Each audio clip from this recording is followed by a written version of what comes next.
They can't. They say they can't hear. How's that? How's that? Mr. Speaker, Her Majesty's loyal opposition have a constitutional duty. There they are. They have a constitutional duty to oppose the government and to seek to replace it. For this task, Mr. Speaker, they are handsomely paid. They are handsomely paid to the tune of almost £10 million of taxpayers' money. They are. That's what they're paid to do by the taxpayer. The leader of the opposition himself. Point of order, Anny Soubry.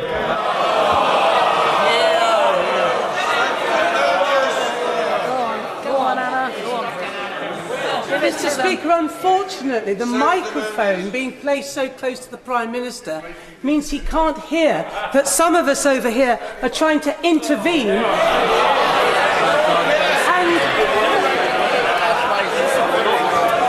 have something that he and his backbenchers don't want, which is a debate, because we all want to know whether he'll abide by the law that this Parliament has passed.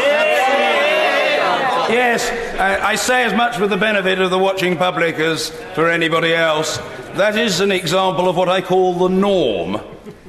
Superficially a point of order, but entirely bogus. Though the Honourable Lady's made her own point in her own way with suitable alacrity, and it's on the record. The Prime Minister. Mr. Speaker, may I thank you on your characteristically impartial judgments. The leader of the opposition. The leader of the opposition, there he sits. His party paid £10 million by the taxpayer. The leader of the opposition himself is entitled to over £140,000 of taxpayers' money. And yet today we have the extraordinary spectacle of the entire opposition collectively deciding to abrogate their most fundamental responsibility. Mr. Speaker, they have their job. They know what they should be doing. In this era of creative litigation, are there not grounds for legal challenge to compel them to do it? The leader of the opposition, honourable members can have their say in a minute. Mr. Speaker, I'm concluding my remarks. Sometimes he says we should leave the EU. Sometimes he says we should have another referendum. Sometimes he says we should negotiate a new deal. Sometimes he says he would accept whatever Brussels offers. Over the past few days, the Labour Party has said that it wants to delay Brexit, then negotiate a new deal, then have another referendum, then campaign against their own deal in that referendum. Perhaps their next policy will be to have a referendum on whether to have a referendum. Mr. Speaker, the leader of the opposition cannot lead. He cannot make a decision. He cannot work out whether he is for Brexit or against it, for a referendum or against it. The only options he likes are dither and delay. And I say to the opposition benches... Order! I'm immensely grateful to the Prime Minister for his ready compliance with the procedures of the House. A point of order from Mr. David Linden, which I hope... Order, Mr. Swar, I don't require any assistance from you. You wouldn't have the foggiest idea where to start. What I'm seeking to establish is whether it is a point of order. When I've heard it, I will know. Until I have, I can't. Mr. David Linden. Thank you. Mr. Speaker, on a point of order, people observing tonight's proceedings will see that the annunciator shows that this is the second time that this House has been asked to approve this motion. Given that the Prime Minister is displaying somewhat of a contradiction by saying that he wants to ask this question of the House again, but not allow the people of Scotland an independence referendum, can you outline, Mr. Speaker, is this hypocrisy on the part of the Prime Minister? Well, an ingenious effort, but let me just say to the Honourable Gentleman, this motion wouldn't be on the paper unless it was orderly. And I'm happy to conduct a seminar for the Honourable Gentleman's benefit outside the Chamber at a later date. It is at this time, given the context, orderly. He's made his own point, but it's a different one and it doesn't meet the needs of the case. The Prime Minister. Thank you, Mr. Speaker. And so I say again to everybody on the opposition benches, if you really want to delay Brexit beyond October the 31st, which is what you seem to want to do, then vote for an election and let the people decide. Let the people decide if they want to delay or not. And if you refuse to do that tonight, then I will go to Brussels. Our government will go to Brussels on October the 17th and negotiate our departure on the 31st of October. Hopefully with a deal, Mr. Speaker, but without one if necessary. I will not ask for another delay. I will not ask to delay. Order. I apologise for having to interrupt the Prime Minister. Look, I will take these points of order, but I hope that they're genuine. Order. I hope that they're genuine. And the Prime Minister will then proceed with his speech. Point of order, Patricia Gibson. Mr. Speaker, I am keen to have your guidance. Given that we are supposed to be debating whether or not to have an early general election, whether the Prime Minister in that context is willing to share with the House whether or not he is willing to obey the law of the land. Yes, that's a political observation, not a matter for procedural adjudication by the Chair. Dr. Sarah Wollaston, point of order. Speaker, I have a point of order on behalf of the Liaison Committee, Mr. Speaker. The Prime Minister gave an undertaking that he would appear before the Liaison Committee this Wednesday at 3:30. The Liaison Committee have met today and we have read to the Prime Minister to ask whether he will still appear because... Order. What I would say to the Honourable Lady, I recognise the sincerity and the strength of conviction. If she wishes to contribute to the debate in an orderly way, on her feet, in a speech, because she catches my eye, she can, but she shouldn't use the device of a bogus point of order. Prime Minister. Mr. Speaker, I repeat my point. Point of order, Geraint Davis. The Prime Minister has just informed the House that on the 31st of October he'll go to Brussels and ensure that we leave with or without a deal in contravention of the motion that we've just passed, that we will obey the law in compliance with the law that's just been passed. Is that out of order? I'd be immensely grateful if the honourable gentleman didn't feel it necessary to keep pointing at me. I know he feels strongly, but it isn't a point of order. I would say, in terms of the seamlessness of these proceedings, come on, let's have fair play. The Prime Minister is entitled to make a speech and be heard, as will the Leader of the Opposition be. The Prime Minister. Mr. Speaker, thank you, Mr. Speaker, and thank you for allowing me to repeat my salient point that I will not ask for another delay. The people of this country have had enough of the delectable... The people of this country, Mr. Speaker, have had enough of the delectable disputation. Order. This is profoundly disorderly. Members mustn't be shouted down in the chamber. They mustn't be shouted down in the chamber. There are standards to be upheld, and they must be. The Prime Minister. Mr. Speaker, it is plain from the turbulent reaction of the benches opposite that they simply want another delay. And I will not have that. The public have had enough of the delectable disputations of this House, and I must warn members that their behaviour in thwarting the will of the people is undermining respect for this House in the country. Mr. Speaker, if honourable members want another delay, the only proper way to do it is to ask permission from our masters, the people, from our masters, the voters, and I commend this motion to the House.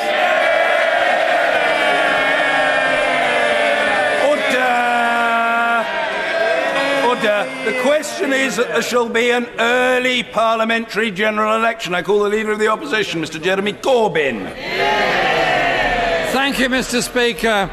The only point of any importance that the Prime Minister has just included in his speech is his clear indication that he does not intend to follow the law that has just been passed that requires him to ask for an extension under certain circumstances.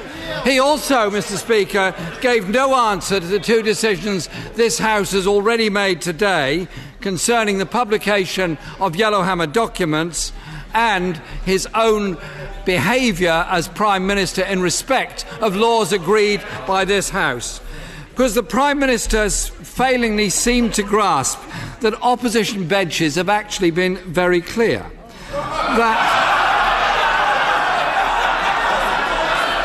the House, Mr. Speaker, has expressed its will until the Act has been complied with and no deal has been taken off the table. No deal taken off the table. We will not vote to support the dissolution of this House and a general election.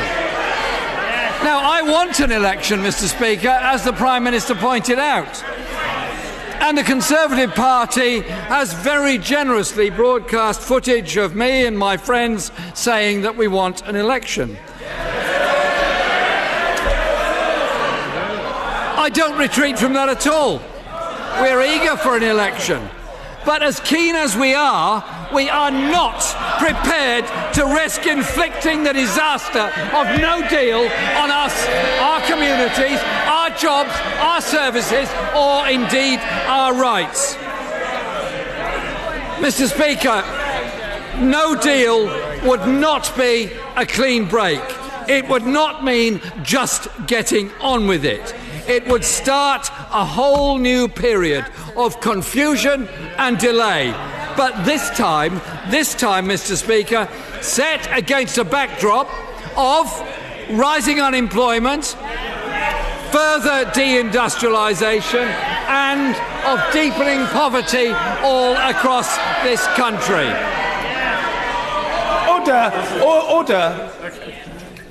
Order. I said a moment ago the Prime Minister should not be shouted down.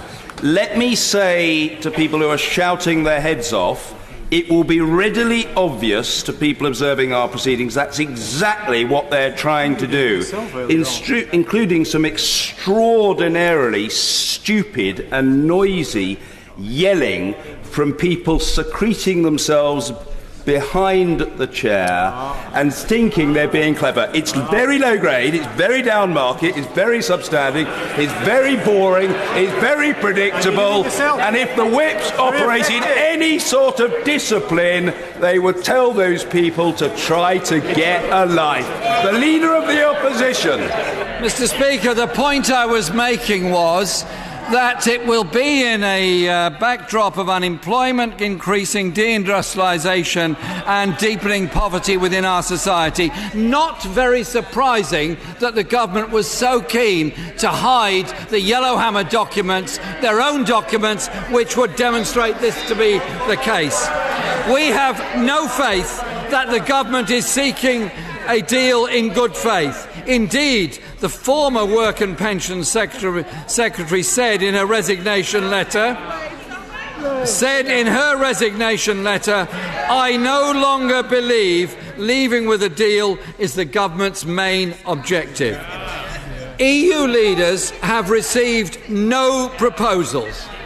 Government ministers have offered no explanation of the deal they are seeking, even if there is such a deal they're seeking, let alone any worked-out proposals presented to Parliament for scrutiny. No wonder they're so keen to prorogue so early to avoid any scrutiny of what they're doing. The only conclusion, Mr. Speaker, the only conclusion that can be reached, and it is backed up by all the leaked reports in the press, is that the government's pretensions to negotiate are nothing but a sham. The Prime Minister knows full well there is no mandate for no deal, no majority support for it in the country and no majority support for it in this House. But he refuses to rule it out and refuses to set out any proposals to avoid it. Mr. Speaker, this is a very serious issue. The Prime Minister is running away from scrutiny, running away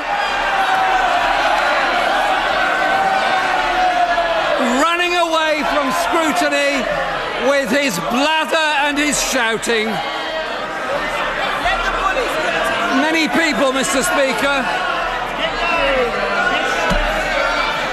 people, Mr. Speaker, including the member for Hastings and Rye, are in conclusion that no deal is his only answer. But he has no mandate for that, and the last general election gave no mandate for no deal. The 2016 referendum gives no mandate for that. And, Mr. Speaker, the co-convener of the Vote Leave campaign said in March this year, and I quote, "We didn't vote to leave without a deal." He is now the Chancellor of the Duchy of Lancaster. No deal is opposed. No deal is opposed by every business group, every industry group, every trade union, and has been opposed in votes in this House. I want to turf out this reckless government.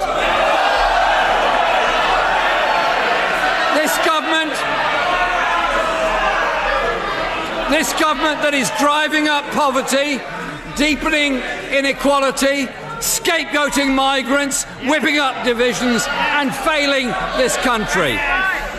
A general election isn't something for the Prime Minister to play about with for propaganda points or even his very poor quality posts on social media. So perhaps the Prime Minister can, which could be the last time in this session of Parliament, answer some questions. Firstly,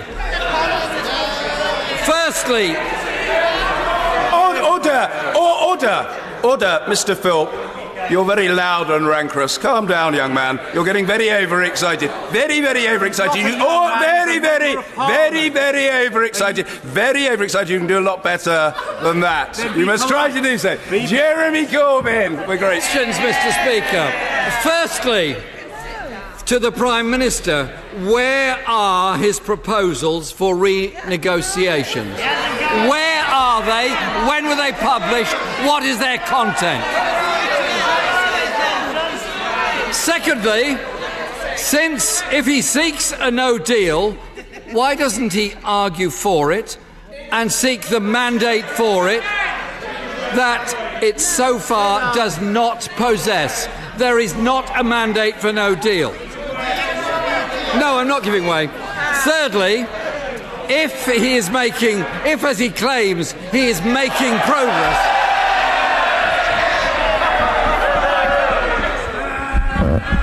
Mr. Speaker, if the right honourable gentleman really wishes to avoid a no-deal Brexit, can he explain why he is unwilling to call an election, go to Brussels and seek to... Order!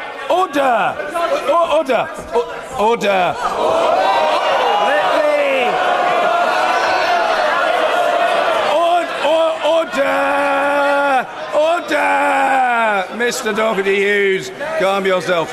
Is the Prime Minister Is the Prime Minister satisfied that he's made his intervention, or does he, or does he wish to complete it? Complete it? Yes. Well, I'd like to know, Mr. Speaker, if the honourable gentleman wishes to avoid a no-deal Brexit, why does he not call an election, get a mandate, go to Brussels and negotiate a deal himself? What's his objection to that? Because, Mr. Speaker, we're the responsible party in this room. We don't want to crash out with no deal. And there is also, Mr. Speaker, the issue, of course, of trust in a Prime Minister who is unable to answer any questions and is desperate to suspend Parliament to avoid any scrutiny. Thirdly, Mr. Speaker, if he is making progress, as he told the House last week, why did the Taoiseach tell the Prime Minister only this morning he was yet to receive realistic, legally binding and workable plans? That was only this morning. The Prime Minister must be able to remember it. Perhaps he could explain why the Taoiseach felt the need to say that. I realise the desperation of the Tory party when all they can do is rearrange the mics on the Titanic. And finally, And finally, since Mr. Speaker, he didn't bother to turn up for the...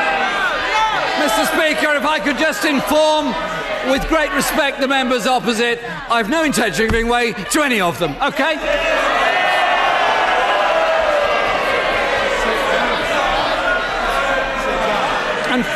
And finally, Mr. Speaker, since the Prime Minister didn't bother to turn up for the previous debate, will he respect the law and implement the EU Withdrawal No. 6 Act if he has negotiated an agreement backed by this House on the 19th of October? This Parliament is not a platform for the Prime Minister's games. No, it's a chamber in which the elected representatives of the people hold the executive to account. That is what parliamentary democracy is about. The Prime Minister has been asked 4 simple questions.